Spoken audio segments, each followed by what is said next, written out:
श्री शिवाय नमस्तुभ्यम दोस्तों।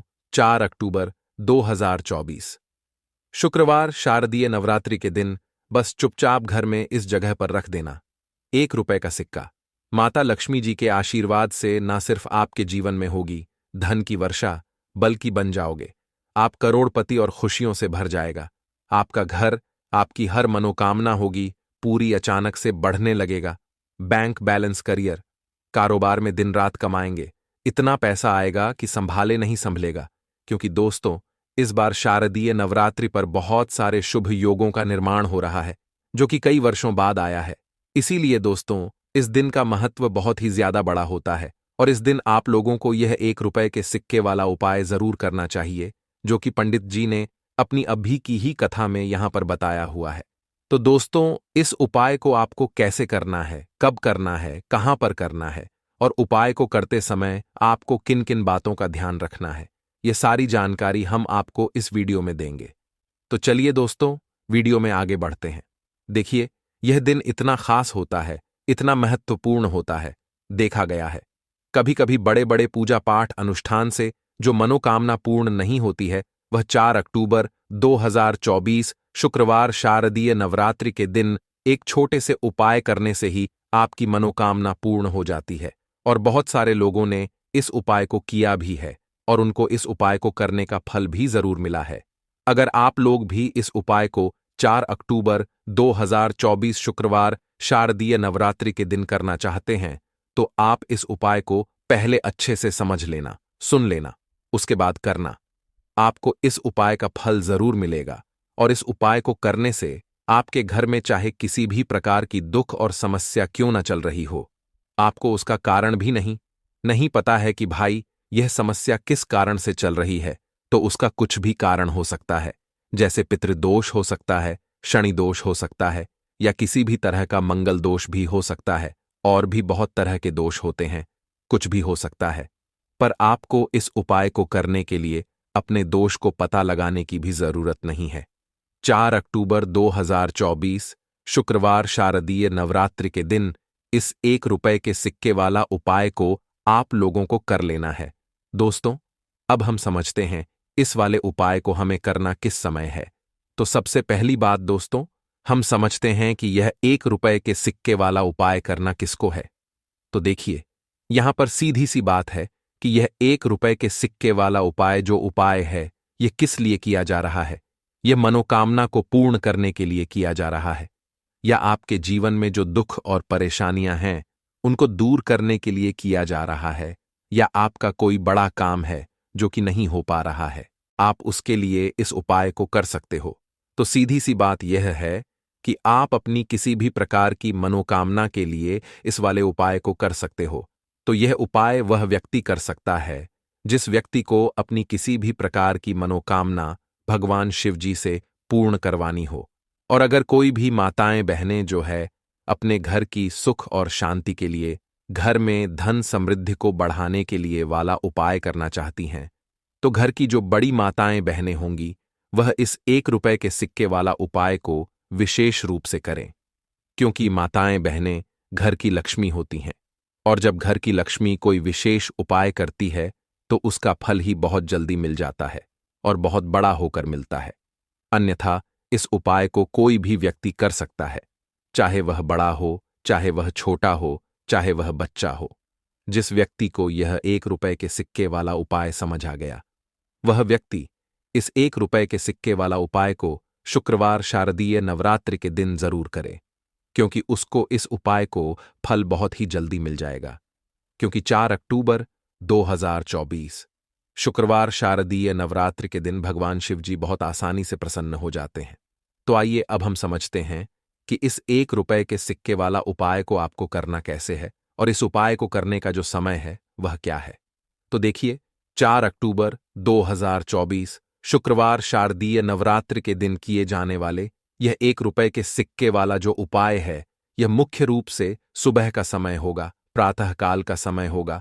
किस समय होगा? सुबह का समय होगा। आपको कोशिश यही करनी है कि सुबह के समय हम इस 1 रुपए के सिक्के वाला जो उपाय को कर लें। पर किसी कारणवश अगर आप सुबह को इस उपाय को ना कर पाओ, आपको कहीं काम से जाना हो या किसी और काम की वजह से आप उपाय को ना कर पाओ तो आपके पास फिर दूसरा मौका रहेगा, जो कि शाम के समय का रहेगा, प्रदोष काल का रहेगा। अब भाई प्रदोष काल का समय भी एक बहुत ही लोगों के मन में प्रश्न बन जाता है कि भाई यह समय होता कब है, कितने बजे से लेकर कितने बजे। यह समय होता है ताकि हमें उपाय के लिए जो है करने का समय पता लग जाए। तो हम आपको बता दें, प्रदोष काल का जो एक समय होता है, शाम का समय वो होता है शाम के 6 बजे से लेकर शाम के 7 बजे के बीच का।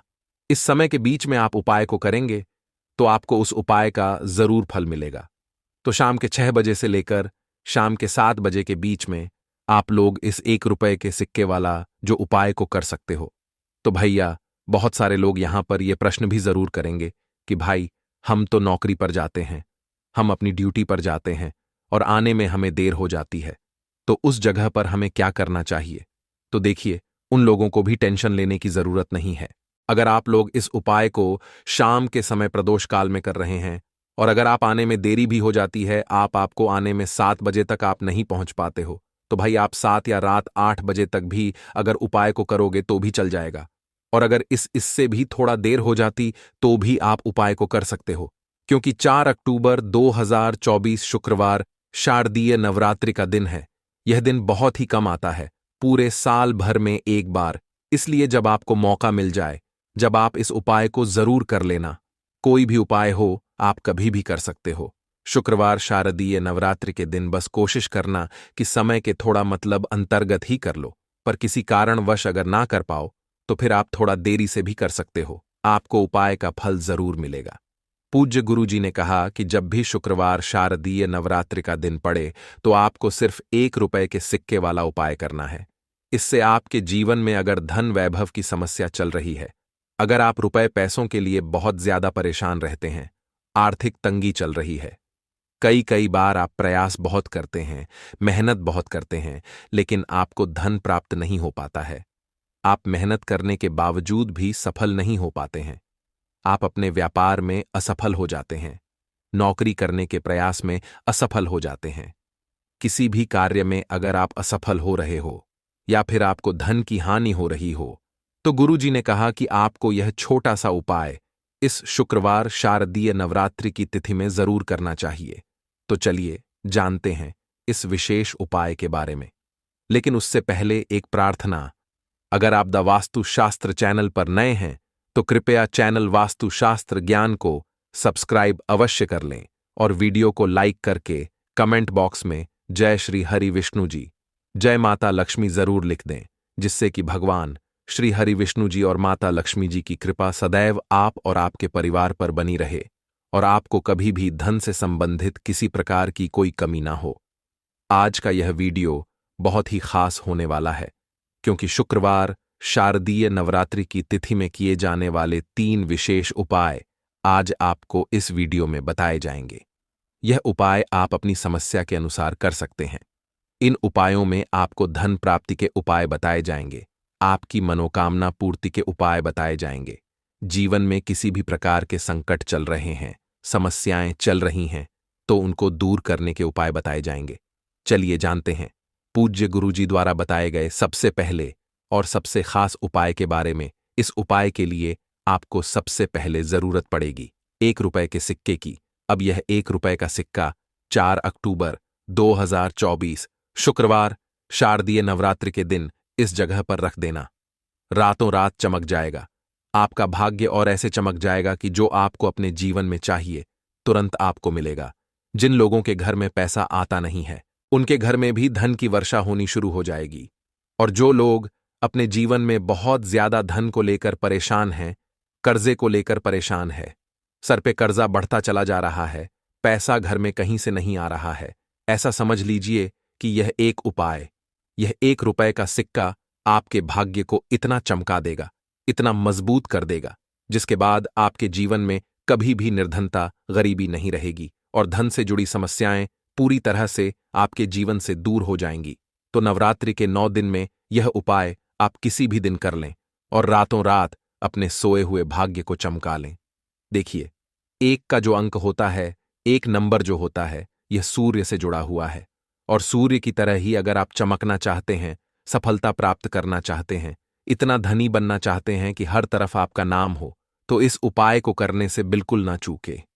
देखिए, नवरात्रि के जो 9 दिन होते हैं, नवरात्रि के 9 दिन बहुत ही पावन और पवित्र होते हैं।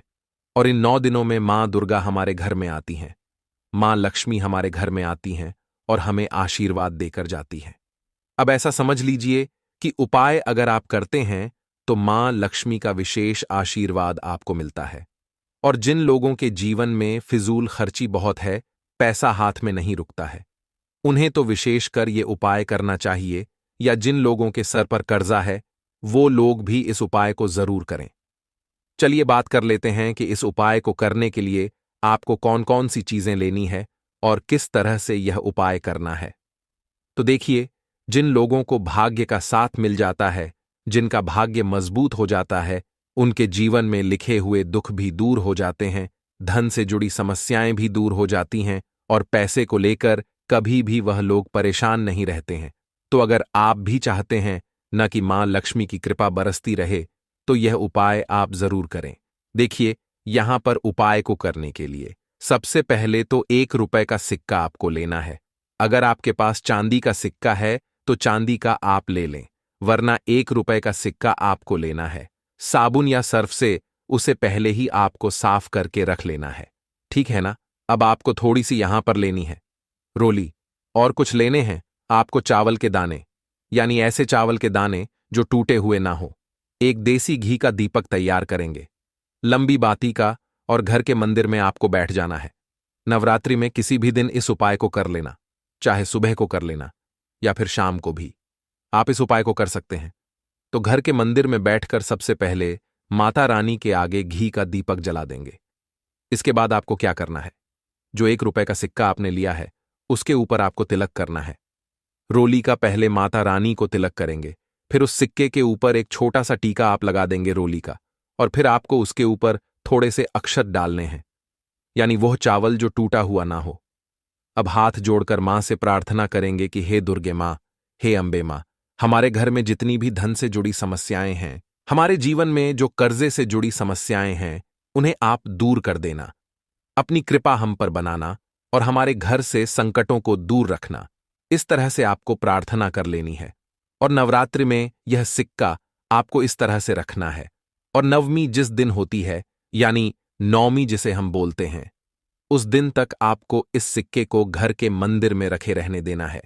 चाहे तो यह उपाय आप पहले दिन करते हैं, दूसरे दिन करते हैं, तीसरे दिन करते हैं, जिस दिन भी सिक्का रखते हैं उस दिन से लेकर 9वीं तक आपको इस सिक्के को घर के मंदिर में रख के रहने देना है। और जब आप अपने घर में कन्याओं को भोजन करा देंगे या फिर मंदिर में जाकर आप उनको भोजन कराते हैं, जैसे भी आप अपने घर में कन्या पूजन करते हैं, जब कन्या पूजन कर लेंगे उसके बाद आपको इस सिक्के को उठाना है, ठीक है न। चावल के साथ ही उठाना है, चावल और सिक्का दोनों चीजों को उठाना है।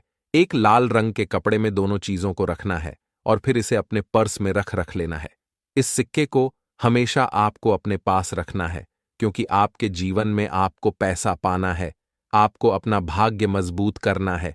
तो इसीलिए आप अपने काम पर जाते हैं, कहीं बाहर जाते हैं, जहां भी आप जाएंगे इस सिक्के को अपने पास रखेंगे। बस आपको इस चीज का ध्यान रखना है कि शौचालय और वॉशरूम में आपको यह सिक्का लेकर नहीं जाना है। तो स्वच्छता का ध्यान रखते हुए आपको यह सिक्का अपने पास रखना है, क्योंकि इसमें मां दुर्गा का आशीर्वाद है। अब यह सिक्का साधारण नहीं है, यह सिक्का ऐसा समझ लीजिए आपके भाग्य को चमकाए, आपकी सोई हुई किस्मत को जगाए और आपके पैसे को बढ़ाने का काम भी करेगा, आपके जीवन में धन को लाने का काम भी करेगा। और सबसे बड़ी बात कि आपके जीवन में जो अचानक से धन नहीं आ रहा है या आपके धन में वृद्धि नहीं हो रही है, उसमें यह चमत्कार करेगा। तो बहुत ही उत्तम उपाय है, जरूर से इस उपाय को करें। साथ ही साथ आप अगर अपने पास पर्स रखते हैं, ठीक है ना, तो उस पर्स में आपको कभी भी फालतू कोई भी कागज हिसाब किताब का नहीं रखना चाहिए। चलिए बात कर लेते हैं अब अपने दूसरे उपाय की। देखिए, नवरात्रि के यह जो 9 दिन होते हैं, यह मां दुर्गा को समर्पित होते हैं, हमारी 9 माताओं को समर्पित होते हैं। अब आप अगर इन्हें प्रसन्न करना चाहते हैं तो लाल रंग की वस्तु का उपाय आपको जरूर करना चाहिए। अब आपको करना क्या है, अगर आपकी कोई भी मनोकामना अधूरी है मनोकामना पूरी ही नहीं होती है। बहुत कोशिश कर ली, बहुत प्रयास कर लिए, बहुत से प्रयत्न कर लिए, सब कुछ करके देख लिया, लेकिन आपकी विश पूरी नहीं हो रही है। तो नवरात्रि में आप यह दूसरा उपाय किसी भी दिन कर लेना और फिर देखना आपकी मनोकामना कैसे पूरी होती है। तो आपको यहां पर लेना है थोड़ा सा सिंदूर और 5 कौड़ी लेनी है। कौड़ी आप पीली भी ले सकते हैं, सफेद भी ले सकते हैं, 2 तरह की कौड़ी आती हैं। कोई सी कौड़ी आपको लेनी है, 1 रुपए की या 4 रुपए की।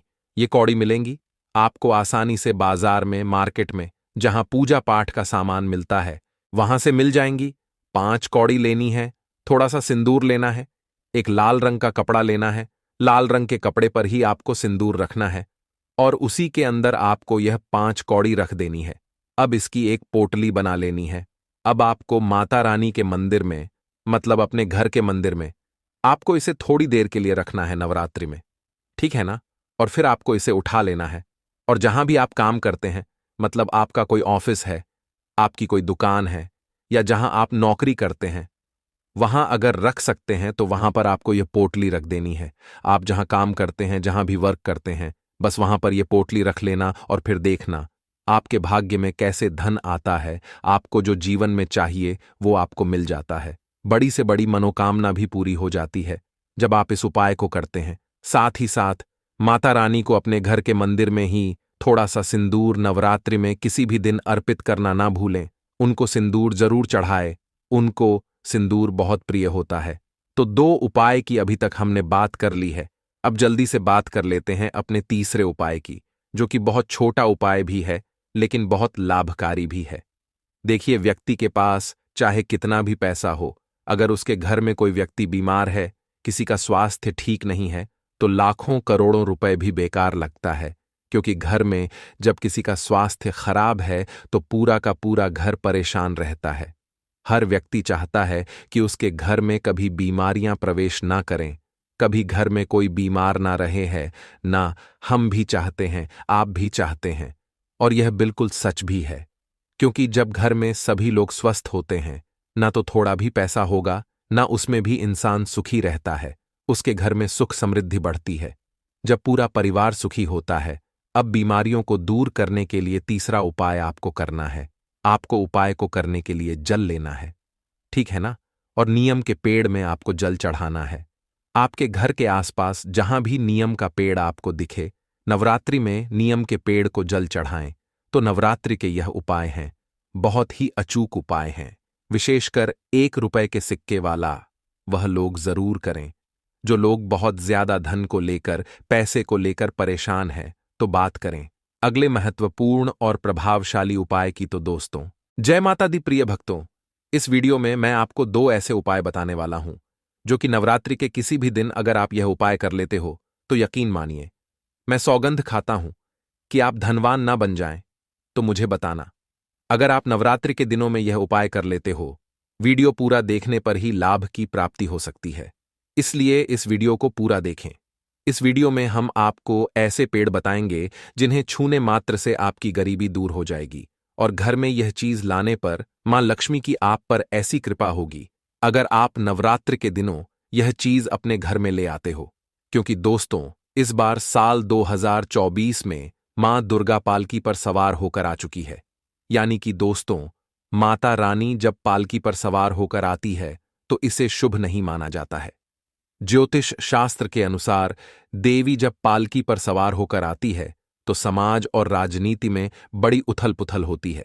और मान्यताओं के अनुसार अगर शारदीय नवरात्रि पर यदि माता दुर्गा पालकी पर नहीं बल्कि हाथी पर सवार होकर आती है, तो मान्यता है कि माता दुर्गा का हाथी पर सवार होकर आना बहुत ही शुभ और कल्याणकारी माना जाता है और जीवन सुखमय हो जाता है। और दोस्तों, भक्ति का भरपूर लाभ भक्तजनों को मिलता है, दिल में सुकून मिलता है, माता वैष्णव भरपूर आशीर्वाद देती है। दोस्तों, इस बार नवरात्रि पूरे 9 दिनों तक चलेगी, यानी 9 दिनों तक नवरात्रि का पर्व मनाया जाएगा। ना एक भी दिन कम, ना एक भी दिन ज्यादा, पूरे 9 दिनों तक चलेगी। माता वैष्णव की पूजा, मां शेरावाली की विशेष रूप से पूजा आराधना की जाएगी। शारदीय नवरात्रि का पहला व्रत 3 अक्टूबर गुरुवार को रखा जाएगा और अंतिम व्रत 11 अक्टूबर बुधवार के दिन रखा जाएगा। और दोस्तों, 11 अक्टूबर को कन्या पूजन किया जाएगा, जो कि इस दिन नवरात्रि समाप्त हो जाएंगे। आपको बता दें, इस बार घट स्थापना का शुभ मुहूर्त सुबह 6:14 से सुबह 7:21 तक रहेगा। घट स्थापना की अवधि 1 घंटा 6 मिनट की है। घट स्थापना का अभिजीत मुहूर्त सुबह 11:45 से दोपहर 12:33 तक रहेगा। दोस्तों, चलिए अब जानते हैं नवरात्रि में कौन कौन सी सब्जी नहीं खाना चाहिए और कौन कौन सी सब्जी खाना चाहिए और कौन सा फल खाने से व्रत टूट जाता है। उससे पहले दोस्तों जान लेते हैं शारदीय नवरात्रि क्यों मनाई जाती है। दोस्तों, शारदीय नवरात्रि मनाने के पीछे एक पौराणिक कहानी है कि मां दुर्गा ने महिषासुर नामक राक्षस का वध किया था और ऐसा माना जाता है कि वहां महिषासुर नाम का एक राक्षस था। उसे भगवान ब्रह्मा ने अमृता का वरदान दिया था और इस आशीर्वाद के कारण महिषासुर पृथ्वी से लेकर स्वर्ग तक सभी को परेशान करने लगा। ऐसे में सभी देवी देवता उसके अत्याचारों से चिंतित होकर ब्रह्मा, विष्णु और महेश के पास जाते हैं। तब दोस्तों, तीनों देवताओं ने आदि शक्ति का आह्वान किया। तब दोस्तों, भगवान शिव जी, भगवान विष्णु जी और अन्य देवताओं के क्रोध के कारण उनके मुख से एक ज्योति प्रकट हुई और वह ज्योति एक स्त्री में बदल गई। इस तरह मां आदि शक्ति प्रकट हुई। इसके बाद अन्य देवताओं ने उन्हें अस्त्र शस्त्र प्रदान किए। तब मां दुर्गा ने महिषासुर को चुनौती दी और 9 दिनों तक युद्ध चलने के बाद 10वें दिन मां ने महिषासुर का वध कर दिया। ऐसा माना जाता है कि इन 9 दिनों के दौरान देवी मां ने 9 रूप धारण किए और राक्षसों का वध किया। इसी कारण से इसे 9 दिनों तक नवरात्रि के रूप में मनाया जाता है। और आपको बता दें कि शास्त्रों में नवरात्रि का विशेष महत्व माना गया है। दोस्तों, ऐसा माना जाता है कि 9 दिनों तक चलने वाले नवरात्रि के दौरान व्यक्ति मानसिक और शारीरिक रूप से मजबूत होता है। मनुष्य की आध्यात्मिक शक्ति बढ़ती जाती है। इस प्रकार लोग इच्छा, क्रोध, अहंकार, ईर्ष्या, लोभ आदि से मुक्त हो जाते हैं और उनका मन और शरीर शुद्ध हो जाता है और उनकी बुद्धि स्वाभाविक रूप से काम करने लगती है। आइए जानते हैं नवरात्रि में क्या खाएं और क्या नहीं खाएं और क्या पीना चाहिए और कौन सा फल खाना विशेष और शुभकारी माना गया है। आज हम आपको विस्तार से बताएंगे, लेकिन आगे बढ़ने से पहले कमेंट बॉक्स में अपनी राशि जरूर डाल दीजिएगा। यदि भक्तों हमारे पास आपकी राशि के अनुसार कोई उपाय होगा तो वह आकर हम आपके कमेंट का रिप्लाई में बता देंगे, ताकि आपको राशि के अनुसार फल प्राप्त हो। दोस्तों, राशि के अनुसार किया गया कार्य बहुत ही शुभ माना जाता है और माता रानी बहुत प्रसन्न होती है। और दोस्तों, आपसे निवेदन है कि कमेंट में माता रानी आपका स्वागत है हमारे घर में जरूर लिखें, ताकि माता रानी का आशीर्वाद आपके ऊपर सदा बना रहे हैं। और वीडियो आपको अच्छी लगे तो लाइक करना ना भूले। भक्तों, शास्त्रों के अनुसार बताए गए व्रत चाहे किसी भी प्रकार के क्यों ना हो, उनसे जुड़े नियम का पालन करना अति आवश्यक माना जाता है, क्योंकि भक्तों, जो मन के मुताबिक किया जाए वह संघर्ष नहीं कहलाता। कहा जाता है कि मनोकामना को पूर्ण करने के लिए थोड़ा सा संघर्ष यानी कि तपस्या तो करनी ही पड़ती है। इसीलिए दोस्तों, ऐसी मान्यता है कि व्रत को पूर्ण विधि विधान से किया जाना चाहिए, तब आपको व्रत का पूर्ण लाभ फल प्राप्त होता है। अति उत्तम और शीघ्र दीर्घायु वरदान प्राप्त होता है। आपकी सभी मनोकामनाएं शीघ्र माता रानी पूर्ण करती हैं। ऐसे व्यक्ति को मरने के बाद माता रानी के चरणों में स्थान मिलता है। वह सदैव मां की सेवा करता है और ऐसा भक्त स्वर्ग लोक में जाता है। इसीलिए हर शास्त्र यही कहता है कि सच्चे दिल से अगर आपके मन में ईश्वर के प्रति श्रद्धा हो तो बिना पूजा पाठ के ही सारा फल मिल जाता है। और अगर मन में ईश्वर के प्रति शंका हो तो उस मनुष्य को कई जन्मों तक सुख नहीं मिलता, वह नरक में ही भटकता रहता है। भागवत गीता में भगवान श्री कृष्ण जी ने स्वयं कहा था, भक्तों, जो मनुष्य सच्चे हृदय से ईश्वर को पुकारता है तो उसका नाता उस शक्ति से जुड़ जाता है जिसे आपने सच्चे हृदय से पुकारा था। इसलिए दोस्तों, भगवान भी कहते हैं कि सच्चे हृदय से ही ईश्वर को पुकारो तो वह आपकी हर मनोकामना को पूर्ण करते हैं। भक्तों, कई लोग ऐसे हैं जो भगवान के सामने घंटों पूजा पाठ करते हैं तथा रोते हैं, फिर भी भगवान उनकी कभी नहीं सुनता। दरअसल जब आप सच्चे मन से ईश्वर को पुकारते ही नहीं है तो भला वह आपकी पुकार कैसे सुनेंगे दोस्तों। यह तो थी वो बातें जो भक्त और भगवान के बीच की हैं। अब हम जानते हैं नवरात्रों के दौरान क्या नहीं खाना चाहिए और क्या नहीं पीना चाहिए, और कौन सा फल खाने से व्रत संपूर्ण और सफल हो जाता है। दोस्तों, हमारे चैनल द वास्तुशास्त्र को सब्सक्राइब जरूर करें और इस बेल आइकन को दबाना ना भूलें। तो आइए शुरू करते हैं दोस्तों। आपको बता दें, भूलकर भी नवरात्रि के दिनों में पानी पूरी कभी मत खाना, क्योंकि इस दिन कभी कभी बीच में शुक्रवार पड़ जाता है और शुक्रवार को मां संतोषी का वार कहा जाता है। माता संतोषी खट्टी चीज खाने वाले व्यक्ति से हमेशा क्रोधित रहती है, नाराज रहती है, क्योंकि नवरात्रों में माता संतोषी जागृत अवस्था में हो जाती है। और भक्तों, आपको बता दे कि माता संतोषी की शक्ति नवरात्रों में कई करोड़ गुना बढ़ जाती है। और नवरात्रों में जब शुक्रवार पड़ जाए तो इमली नहीं खाना चाहिए। माता संतोषी रुष्ट हो सकती है, आपको दंड दे सकती है। नींबू नहीं खाना चाहिए। वैसे तो नवरात्रि के व्रत में नींबू खा लेना चाहिए, पर अगर शुक्रवार हो तो माता संतोषी के क्रोध से बचने के लिए नींबू नहीं खाना है। इस दिन नींबू का त्याग करना चाहिए।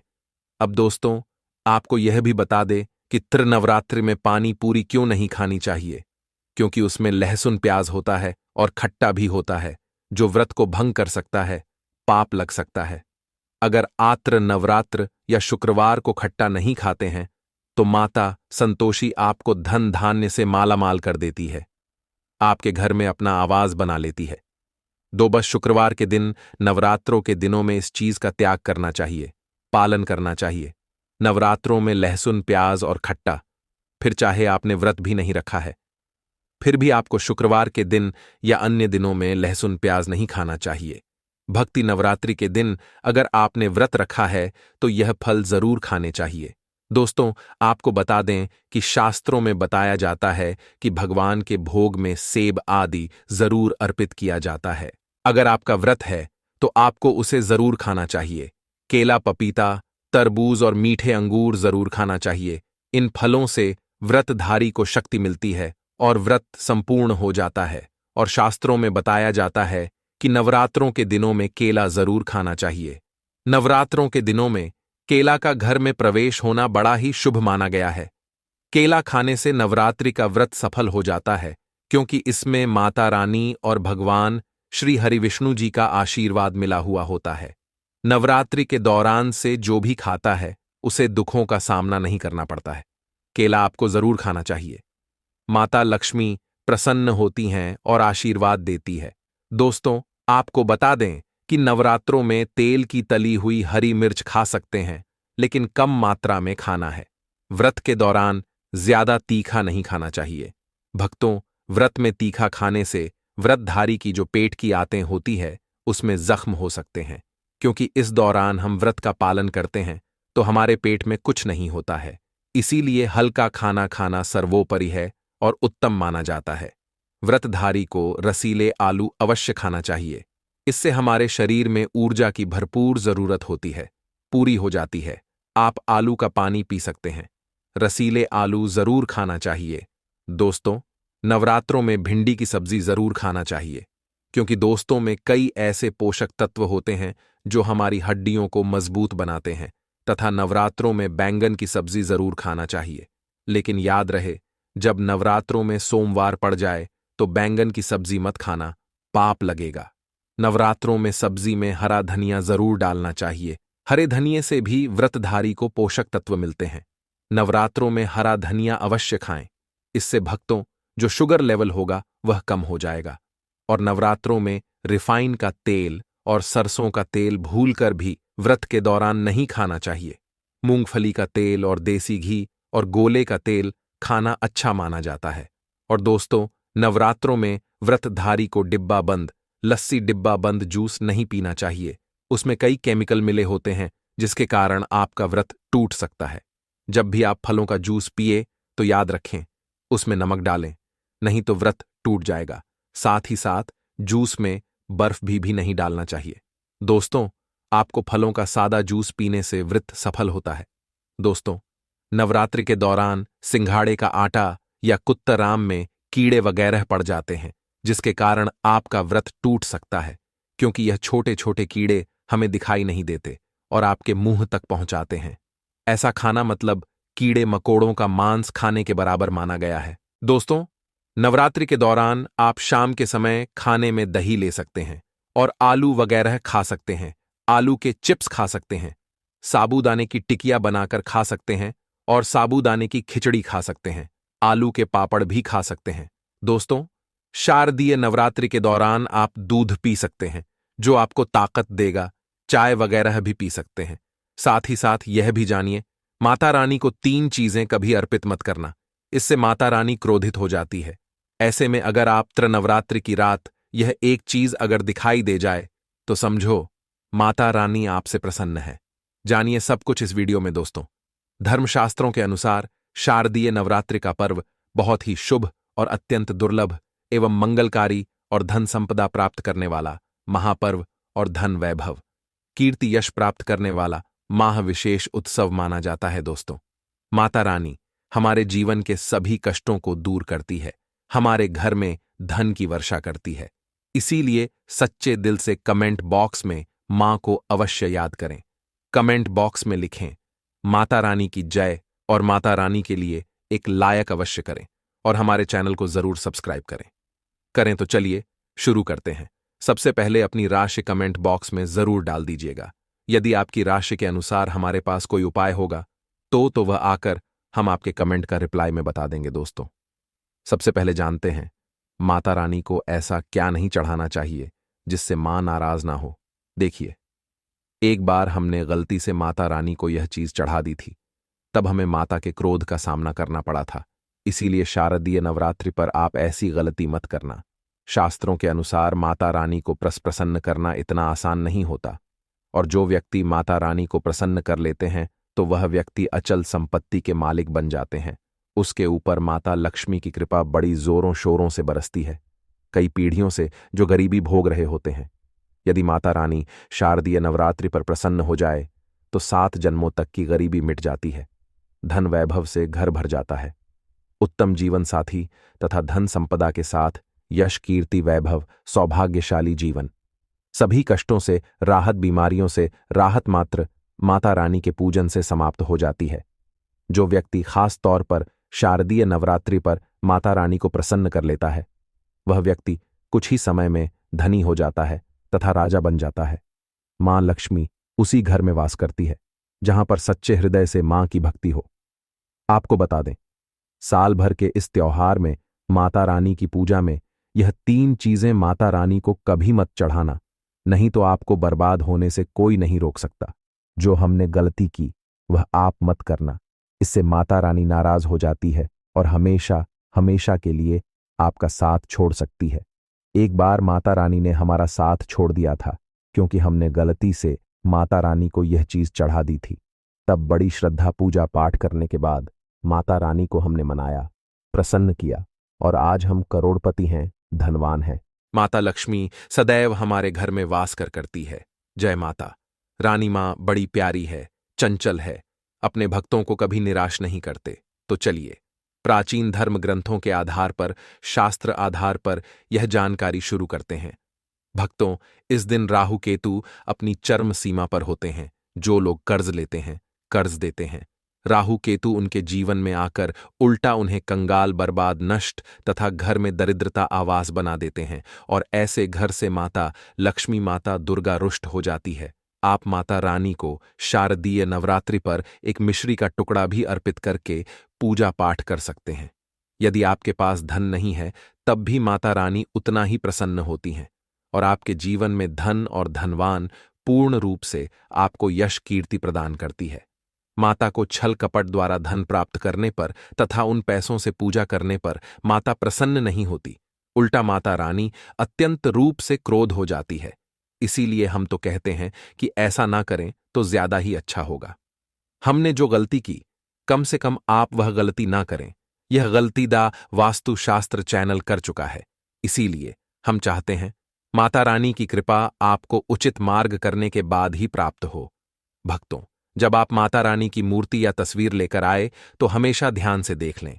टूटी हुई तथा चटकी मूर्ति नहीं होनी चाहिए। खंडित मूर्ति की पूजा नहीं की जाती। इससे माता रानी नाराज हो सकती है। शारदीय नवरात्रि पर पूजा की चौकी लाल कपड़े से बिछाने चाहिए। सफेद कपड़ा तथा काला कपड़ा या नीला कपड़ा नहीं बिछाना चाहिए। लाल रंग सर्वश्रेष्ठ और माता रानी को बहुत प्रिय है।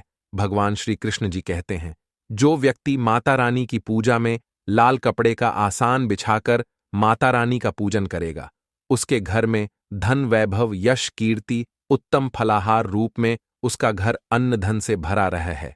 घर में सुख समृद्धि की कोई भी कमी नहीं रहती। इससे माता रानी अत्यंत प्रसन्न होकर इस आसन पर विराजमान होती है और प्रसन्न होती हैं। दोस्तों, माता रानी की पूजा में हरा वाला नारियल नहीं चढ़ाना चाहिए। इस समय आपको जटा वाला नारियल चढ़ाना चाहिए, क्योंकि नारियल माता रानी का प्रतीक है। शारदीय नवरात्रि पर नारियल घर में अवश्य लाना चाहिए। इससे साक्षात माता रानी का आगमन होता है। माता रानी को फलों में नाशपाती नहीं चढ़ाना चाहिए, इससे पाप लगता है। नाशपाती यानी नाश करने वाला, इसीलिए शुभ समय पर नाशपाती नहीं चढ़ाना चाहिए। माता रानी के पूजन में अक्षत यानी चावल का बहुत महत्व माना गया है। शारदीय नवरात्रि पर चावल माता रानी को अवश्य अर्पित करने चाहिए। टूटे हुए चावल नहीं होने चाहिए, इससे माता रानी नाराज हो जाती है। शारदीय नवरात्रि पर घर के चावल कभी किसी को मत देना, इससे माता रानी आपका घर छोड़ सकती है।